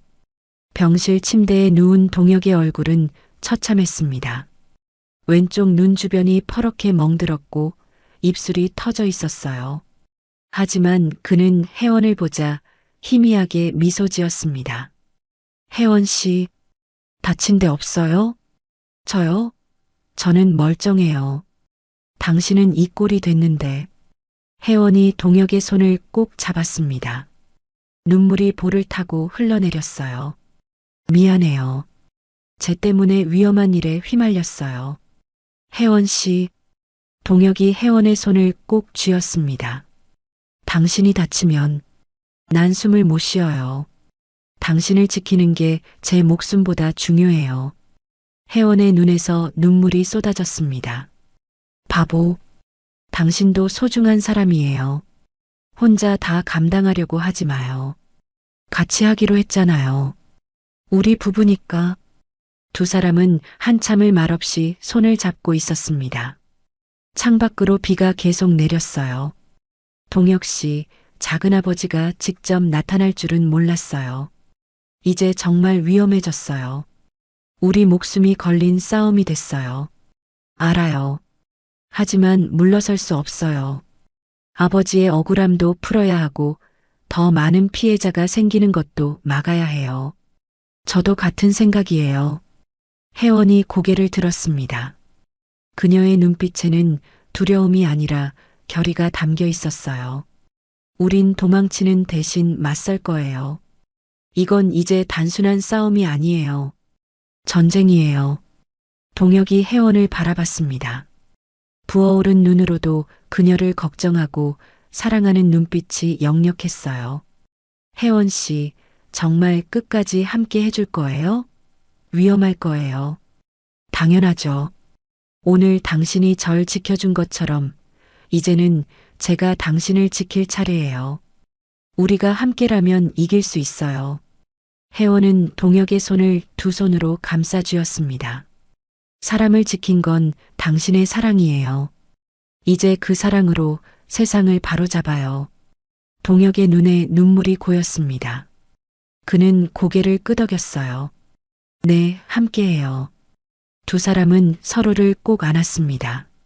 비록 병실 침대 위였지만 그들의 마음은 어느 때보다 단단했어요. 그날 밤 혜원은 깨달았습니다. 동혁이 자신을 지키기 위해 몸을 던진 그 순간 칼날 앞에서도 물러서지 않던 그 모습이 진짜 사랑이었다는 거리요. 직업도 재산도 신분도 아닌 오직 사랑하는 사람을 지키고자 하는 마음. 그것이 세상 모든 것보다 강하다는 걸요. 동혁도 깨달았습니다. 소화기를 들고 자신을 구한 혜원, 위험 속에서도 자신을 놓지 않은 그 손길. 그것이 바로 서로를 지탱하는 힘이라는 걸요. 병실 창밖으로 비는 그쳤지만 전쟁은 이제 시작이었습니다. 하지만 두 사람에게는 두려움보다 확신이 있었어요. 왜냐하면 그들에겐 서로가 있었으니까요. 그 누구도 깨뜨릴 수 없는 사랑이 있었으니까요. 다음 날 아침 혜원은 동혁의 손을 잡고 조용히 말했습니다. 증거를 여러 곳에 나눠 보관했어요. 믿을 만한 언론사와도 접촉했어요. 이제 준비됐어요. 작은아버지가 다시 올 거예요. 알아요. 하지만 이번엔 우리가 먼저 움직일 거예요. 혜원의 눈빛이 단호했습니다. 동혁이 고개를 끄덕였어요. 두 사람은 손을 맞잡았습니다. 그들의 싸움은 끝나지 않았지만 그들의 사랑은 그 어떤 위협보다 강했습니다. 제약회사 본사 건물 앞에선 혜원과 동혁은 서로를 바라봤습니다. 동혁은 아직 완전히 회복되지 않은 몸으로 지팡이에 의지하고 있었어요. 혜원의 손에는 묵직한 서류 가방 하나가 들려 있었죠. 초라한 코트를 입은 두 사람의 모습은 거대한 빌딩 앞에서 더욱 작아 보였습니다. 준비됐어요? 혜원이 물었습니다. 동혁이 고개를 끄덕였어요. 네. 오늘로 모든 걸 끝내요. 30층 회의실, 비상이사회가 소집됐습니다. 커다란 원탁을 둘러싸고 이사들이 앉아 있었어요. 그들의 표정은 거만했죠. 작은아버지는 회의실 상석에 앉아 비웃는 듯한 표정으로 동혁을 바라봤습니다. 조카야, 아직도 정신을 못 차렸구나. 청소부 행세하다가 이제 와서 무슨 짓이니? 작은아버지의 조롱에도 동혁은 침착했습니다. 혜원이 서류 가방을 열었어요. 그리고는 프레젠테이션 자료를 꺼내 화면에 띄웠습니다. 지금부터 3년 전 일어난 폭발 사고의 진실을 밝히겠습니다. 혜원의 목소리가 회의실에 울려 퍼졌습니다. 이사들이 웅성거리기 시작했지만 혜원은 개의치 않았어요. 첫 번째 화면이 떴습니다. 복구된 CCTV 영상이었어요. 이것은 사고 당일 새벽 4시 32분의 영상입니다. 보시다시피 누군가 밸브를 조작하고 있습니다. 그리고 이 사람은 혜원이 화면을 확대했습니다. 작은아버지의 측근이었던 김 이사의 얼굴이 선명하게 보였어요. 거짓말이야. 그 영상은 조작된 거야. 김 이사가 벌떡 일어나 소리쳤지만 혜원은 차분하게 다음 자료를 보여줬습니다. 그럼 이것도 조작일까요? 사고 전날 점검표입니다. 분명 정상이라고 서명되어 있지만 실제 로그 기록을 보면 이미 압력 이상이 감지됐습니다. 누군가 의도적으로 점검을 무시한 거죠. 동혁이 앞으로 나섰습니다. 다리를 절뚝거렸지만 목소리는 단호했어요. 아버지는 그날 회사에 계시지도 않았습니다. 출장 중이셨죠. 그런데 사고조사 보고서에는 아버지가 직접 작업을 지시했다고 나와 있습니다. 이상하지 않습니까? 두 번째 화면으로 넘어갔습니다. 혜원이 확보한 건강기능식품 분석 결과였어요. 이것은 현재 유통되고 있는 제품입니다. 3년 전 아버지, 그러니까 전 회장님이 폐기하라고 지시한 성분이 그대로 들어 있습니다. 이름만 바꿔서 말이죠. 혜원이 공인기관의 검사 결과지를 들어 보였습니다. 빨간색으로 표시된 유해 성분이 선명하게 보였어요. 이 성분 때문에 지금까지 17명이 사망했습니다. 그 중에는 제 학생의 동생도 있었어요. 그때 회의실 문이 열렸습니다. 젊은 남자가 들어왔어요. 혜원의 학생이었죠. 저는 피해자 가족입니다. 제 동생은 17살이었어요. 건강해지고 싶어서 이 회사 제품을 먹었는데 그게 독이 될 줄은 몰랐습니다. 학생의 눈에 눈물이 고였습니다. 이사들의 표정이 굳어지기 시작했어요. 세 번째 화면이 떴습니다. 출고 기록과 회계 장부였어요. 폐기했다는 제품들이 사실은 해외로 불법 수출됐습니다. 기부로 위장해서요. 그 수익은 비자금으로 조성됐고 그 돈은 혜원이 계좌 추적 자료를 보여줬습니다. 작은아버지와 몇몇 이사님들의 차명 계좌로 들어갔습니다. 회의실이 술렁거렸습니다. 이사들이 서로를 의심스럽게 바라보기 시작했어요. 이런 거짓말을 믿으시면 안 됩니다. 작은아버지가 주먹으로 테이블을 쳤습니다. 동혁이 마지막 증거를 꺼냈습니다. 녹음 파일이었어요. 이것은 회장님이 병원에서 저를 협박할 때 녹음한 겁니다. 녹음기에서 작은 아버지의 목소리가 흘러나왔습니다. 내 아버지도 그렇게 죽었어. 넌 가만히 있어야 살 수 있어. 회의실이 조용해졌습니다. 이사들의 얼굴이 창백해졌어요. 작은아버지도 더 이상 반박할 수 없었습니다. 한 이사가 손을 들었습니다. 표결을 요청합니다. 현 경영진의 해임안을 상정합니다. 다른 이사들도 하나둘 손을 들기 시작했어요. 그들도 이제 진실을 외면할 수 없었던 겁니다. 찬성하시는 분은 손을 들어주십시오. 과반수 이상이 손을 들었습니다. 작은아버지와 이사진들의 해임이 가결됐어요. 그때 경찰이 들어왔습니다. 회원이 미리 연락해둔 것이었죠. 최모 씨 살인 교사 및 횡령 혐의로 체포합니다. 이사회가 끝난 후 남은 이사들이 동혁에게 다가왔습니다. 돌아가신 회장님의 최측근들이었어요. 최 대표님, 회장님의 뒤를 이어주십시오. 회사를 바로잡아 주세요. 동혁이 말했습니다. 네, 이미 준비는 완료됐습니다. 아버지가 꿈꾸던 회사를 만들겠습니다. 정직하고 투명한 회사를요. 회의실을 나서는 두 사람의 발걸음은 무거웠지만 단단했습니다. 복도를 걸으며 혜원이 말했어요. 끝났네요. 아니요, 이제 시작이에요. 피해자들을 도와야 하고 회사도 바로 잡아야 해요. 동혁의 눈빛이 결연했습니다. 혜원이 그의 손을 잡았어요. 함께 할게요. 끝까지요. 엘리베이터를 타고 내려가면서 동혁은 창밖을 바라봤습니다. 3년 동안 청소부로 살면서 준비한 시간들이 주마등처럼 스쳐 지나갔어요. 아버지의 억울한 죽음, 진실을 찾기 위한 고독한 싸움, 그리고 혜원을 만난 기적 같은 순간들. 당신이 없었다면 못했을 거예요. 동혁이 혜원에게 말했습니다. 혜원이 미소 지었어요. 우리가 함께 했으니까 가능했던 거예요. 건물 밖으로 나오자 기자들이 몰려들었습니다. 카메라 플래시가 터졌고 마이크가 쏟아졌어요.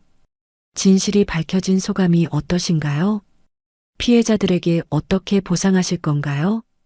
동혁이 카메라를 향해 고개를 숙였습니다. 먼저 피해자분들께 진심으로 사죄드립니다. 저희 회사가 일으킨 피해를 모두 책임지겠습니다. 그리고 다시는 이런 일이 일어나지 않도록 최선을 다하겠습니다. 구체적인 내용은 반드시 다시 발표하겠습니다. 혜원이 덧붙였습니다. 모든 자료는 검찰에 제출했습니다. 숨김없이 수사에 협조하겠습니다. 그날 저녁 뉴스에는 제약회사 비리 사건이 톱으로 보도됐습니다. 전 국민이 충격에 빠졌지만 동시에 진실을 밝힌 두 사람의 용기에 박수를 보냈어요. 혜원의 연구실로 돌아온 두 사람은 지친 몸을 의자에 기댔습니다. 길고 힘든 싸움이었지만 드디어 정의가 승리한 것이었죠. 동혁이 혜원의 어깨를 감싸 안았어요. 아버지가 하늘에서 기뻐하실 거예요. 아버님은 정말 훌륭한 분이셨어요. 그런 분의 아들이라서 당신도 그렇게 정의로운 거겠죠. 두 사람은 서로를 바라보며 미소 지었습니다. 청소부와 교수로 만났지만 이제는 정의를 위해 함께 싸운 동지이자 연인이었어요. 창밖에는 어느새 노을이 지고 있었습니다. 붉은 하늘이 새로운 시작을 알리는 것 같았어요. 동혁은 혜원의 손을 꼭 잡았습니다. 내일부터는 바빠지겠네요. 회사도 정리해야 하고 피해자 보상도 해야 하고. 두 사람은 알고 있었어요. 앞으로의 길이 쉽지 않을 거라는 걸. 하지만 서로가 있기에 어떤 어려움도 이겨낼 수 있다는 걸요. 1년 후 제약회사는 완전히 새로운 모습으로 거듭났습니다. 동혁은 약속대로 모든 문제 원료를 전량 회수했고 피해자 지원 기금도 설립했어요. 한때 폭락했던 한빛제약의 주가는 동혁이 회장이 된 후 오히려 2배로 상승하였습니다. 회원은 다시 강단으로 돌아갔습니다. 학생들은 여전히 회원을 존경했지만 이제는 다른 의미였어요. 진실을 위해 싸운 교수, 사랑을 지킨 여성으로서 말이죠. 두 사람은 한남동의 큰 저택으로 이사했습니다. 동혁이 회사 대표가 되면서 자연스럽게 따라온 변화였어요. 하지만 그들의 일상은 크게 달라지지 않았습니다. 토요일 저녁 혜원과 동혁은 여전히 그 국밥집을 찾았습니다. 처음 데이트했던 바로 그곳이었죠. 여기 국밥 둘이요. 주인 할머니가 반갑게 맞아줬습니다. 아이고, 우리 사장님 부부가 또 오셨네. 텔레비전에서 봤어요. 정말 훌륭한 일 하셨더라고. 동혁이 쑥스럽게 웃었습니다. 그냥 해야 할 일을 한 것뿐이에요.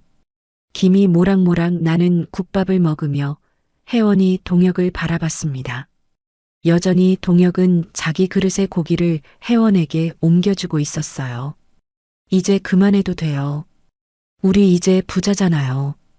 혜원이 웃으며 말했지만 동혁은 고개를 저었습니다. 습관이 됐어요. 그리고 당신한테 좋은 건 다 주고 싶어요. 그때 혜원이 동혁의 손을 잡았습니다. 여보, 사실 오늘 할 말이 있어요. 무슨 말이에요? 혜원이 수줍게 웃으며 배를 쓰다듬었습니다. 우리 아기가 생겼어요. 동혁의 눈이 동그랗게 커졌습니다.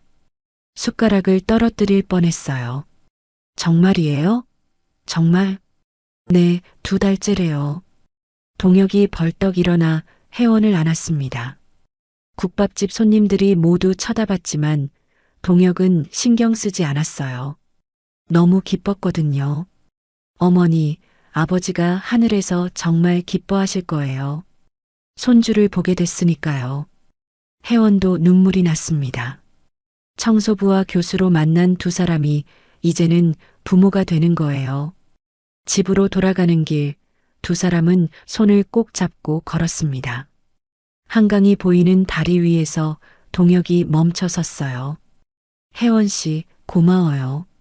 제가 청소부일 때도 진실을 찾을 때도 항상 곁에 있어줘서요. 혜원이 동혁의 얼굴을 두 손으로 감쌌습니다. 저야말로 고마워요. 당신이 저를 진짜 한혜원으로 봐줬잖아요. 교수가 아니라 그냥 혜원으로요. 두 사람은 서로를 바라봤습니다. 처음 만났을 때와 똑같은 눈빛이었어요. 진심을 담은 맑은 눈빛. 그날 밤 침대에 누운 두 사람은 천장을 바라보며 이야기를 나눴습니다. 우리 아이에게 뭘 가르치고 싶어요? 혜원이 물었습니다. 동혁이 잠시 생각하더니 말했어요. 정직하게 살라고 가르치고 싶어요. 그리고 사람을 겉모습으로 판단하지 말라고요. 저도요. 그리고 진짜 사랑이 뭔지도 알려주고 싶어요. 동혁이 혜원의 손을 잡았습니다. 당신이 가르쳐줬잖아요. 사랑은 희생이고 믿음이고 함께하는 거라고. 당신도 가르쳐줬어요. 진심은 어떤 거짓보다 강하다는 걸요. 두 사람은 서로의 손을 더 꽉 잡았습니다. 창밖으로는 별이 빛나고 있었어요. 3개월 후 혜원은 강의를 마치고 연구실로 돌아왔습니다. 저 멀리 한빛제약 건물이 보였어요. 동혁이 저곳에서 열심히 일하고 있겠죠. 아버지가 남긴 회사를 더 좋은 곳으로 만들기 위해서요. 퇴근 시간 동혁이 혜원을 데리러 왔습니다. 이제는 비싼 외제차를 탔지만 동혁의 모습은 변하지 않았어요. 여전히 겸손하고 따뜻한 사람이었죠. 오늘 어땠어요? 좋았어요. 학생들이 우리 이야기를 듣고 싶어 해서 조금 들려줬어요. 뭐라고 하셨어요? 사랑은 직업을 넘어선다고. 진심은 모든 편견을 이긴다고요. 동혁이 혜원의 배를 쓰다듬었습니다. 이제 배가 제법 불러 있었어요. 우리 아기도 들었을까요? 당연하죠. 아빠 목소리 듣고 발로 차던걸요. 두 사람은 웃으며 집으로 향했습니다. 신호등에 멈춰 섰을 때 동혁이 말했어요. 혜원 씨, 저는 가끔 이게 꿈인가 싶어요. 당신을 만난 것도 사랑하게 된 것도 이렇게 행복한 것도요. 꿈이 아니에요. 우리가 함께 만든 현실이에요.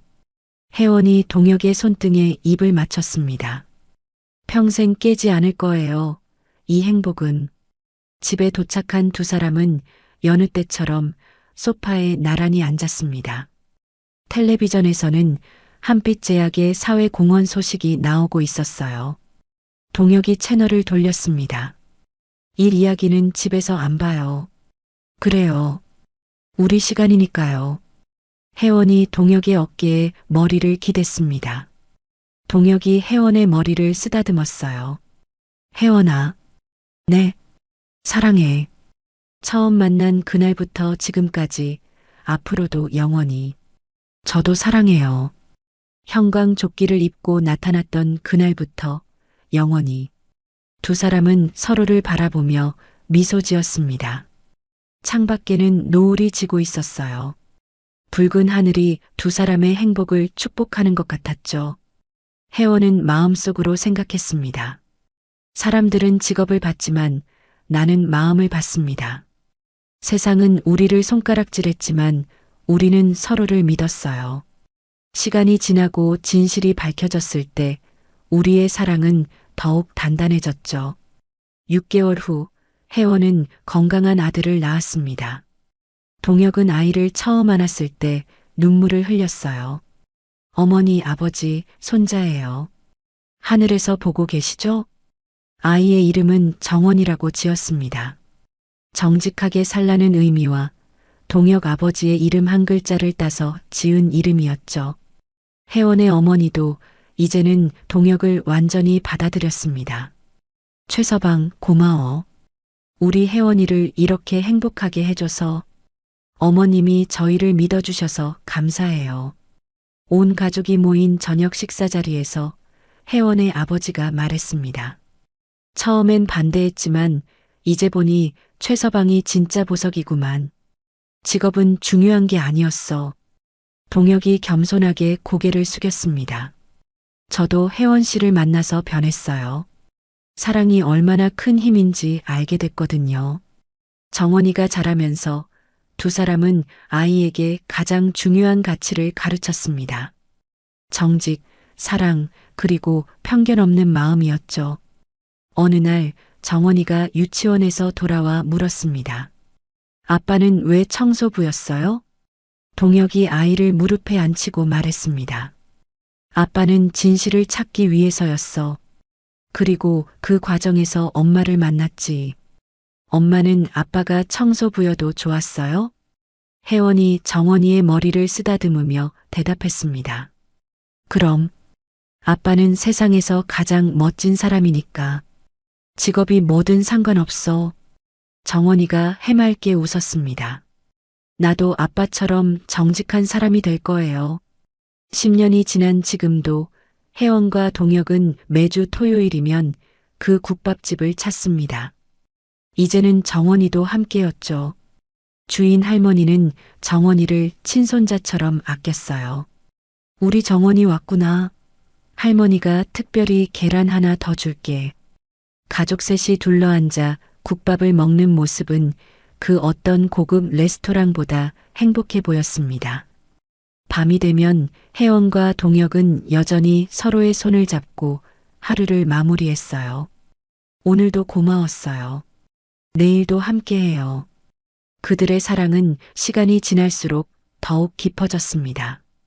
청소부와 교수로 시작했지만 이제는 서로에게 전부가 된 두 사람. 사랑은 신분을 이겼고 진실은 시간을 이겼습니다. 그리고 우리는 영원히 행복할 겁니다. 오늘 이야기를 끝까지 들어주셔서 감사합니다. 어디에서 이야기를 듣고 계신지 댓글로 남겨주시면 한 분 한 분 반갑게 인사드리겠습니다. 오늘도 행복하시고 건강한 하루 되시길 간절히 바랍니다. 햇살 같은 이야기였습니다.